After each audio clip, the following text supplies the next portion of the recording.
কি দাও মূলাটা দেই।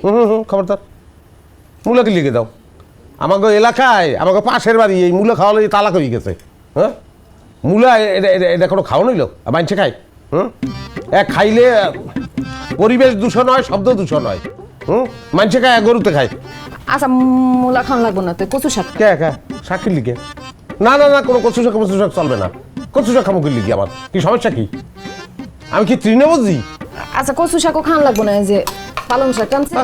কোনো চেঞ্জ নেই কি কবিরাজ বাড়ি এটা বুঝলাম না হ্যাঁ সব শাক সবজি হ্যাঁ কোনো আমিষের ব্যবস্থা নাই হ্যাঁ মাছ ঠাস কোনো কিছু ব্যবস্থা করে না খালি কইতেছে এটা খাও এটা খাও হ্যাঁ এই বিলে এই সমস্ত জিনিসপত্র খাইলে এটা কি আমার শরীরে বল হইবে জামাই বাবাজি আজকের মতো খাও। আমি তো ভাবছি যে এইসব খাইলে তোমার শক্তি হইব, এই লাগা এই আয়োজনগুলো আমি করছি। আপনি আউগারি ভাবেন কি লিখি আম্মা জিগেই ভাববেন না তা ভাবিয়ে কারা ফালাইছে নেই আপনি আর আব্বাই খান আপনাকে শক্তি হোক।